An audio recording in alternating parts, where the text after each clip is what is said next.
I'm being joined on the program by Bineta Diop. She is a special envoy for women, peace and security at the AU and president from Africa Solidarité. Thank you so much, Ms. Diop, for coming in this morning. Thank you. I think, first of all, I would really wanted to appreciate the fact that we are here in Abuja and we are making the World Economic Forum happen. And I think this was a great challenge for all of us, but we are so proud that WEF is coming to Africa, West Africa, and in Abuja. Even that we say that it's sad that we have 200 girls out there, we need to bring them back home.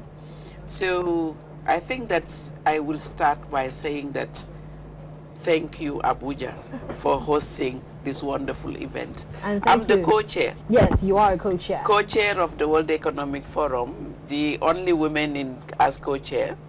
We are 7 of us as co-chair, the big business.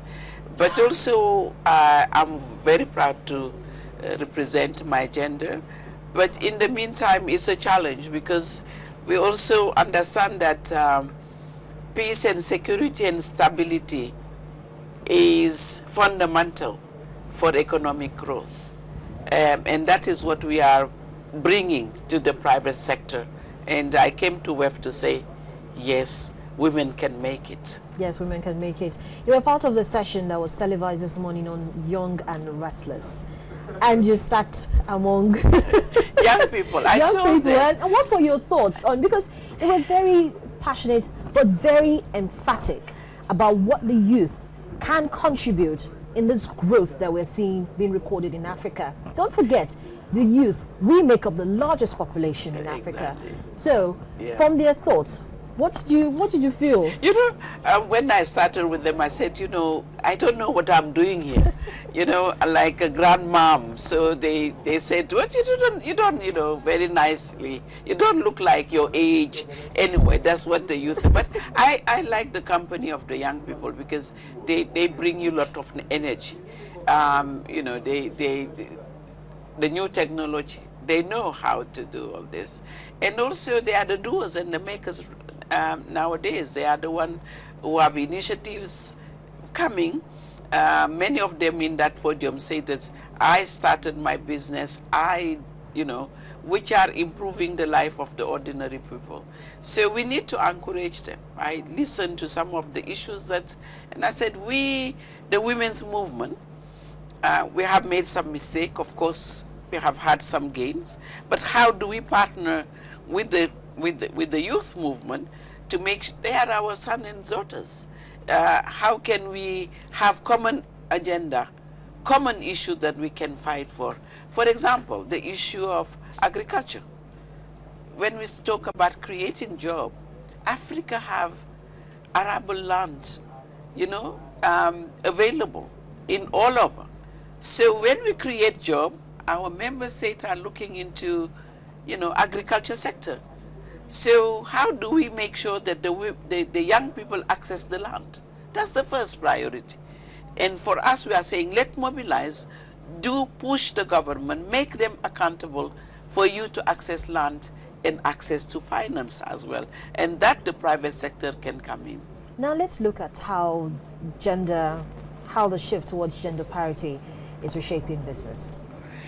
You know, I will start by saying we have made a tremendous move within Africa in terms of women political participation before we go to the economic, because I think they are interlinked.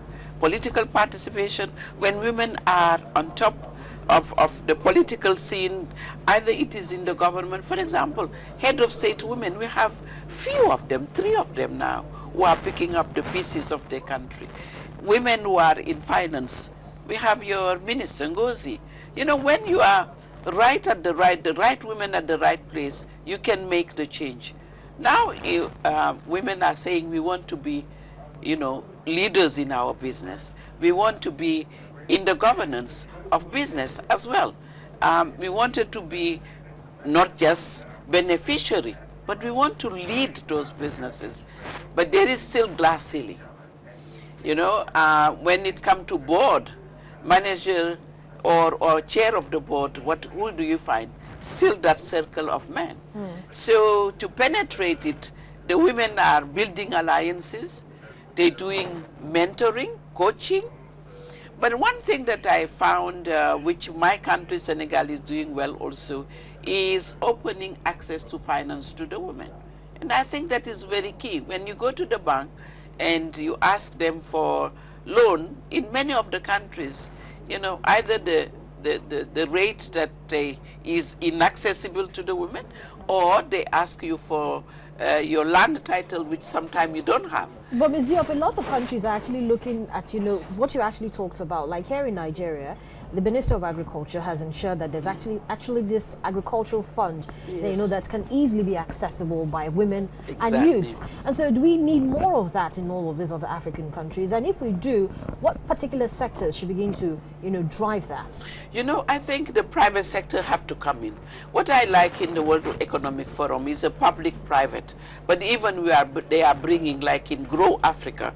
Grow Africa is an initiative of the World Economic Forum, the African Union and NEPAD, to see what are the concrete actions that they can do by bringing private sector to invest, by making sure that our government do the right thing, the policy, because government is good at policy, but also implementing those policy. But private sector, I listened to one of the private sector the other day in Grow Africa, say that in Zambia, we train the women to form themselves into cooperatives. You know, once they form themselves into cooperatives, now they give them all the entrance, fertilizer. The government give the land, because this is owned by government, but the private sector will come with all the entrance that they need, seeds, fertilizer, etc.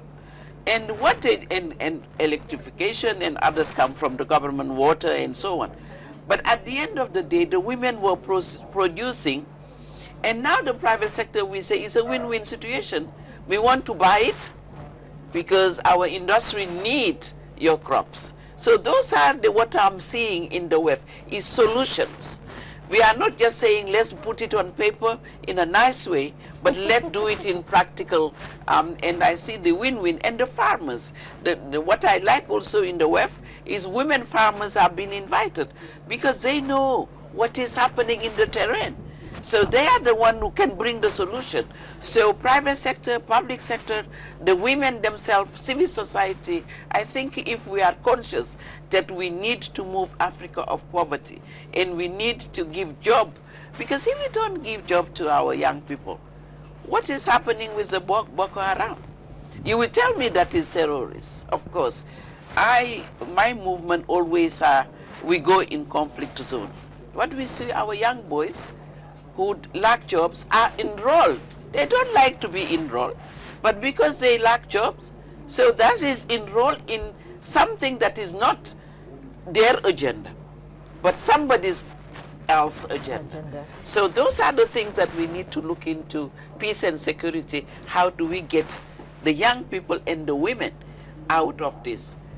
Well, thank you, Ms. Diop, for speaking with us this morning on the program. I've been speaking with Bineta Diop. She is a special envoy for women, peace and security at the African Union and President, Femme Afrique Solidarité. Our Business Morning continues in just a moment. Please join us again.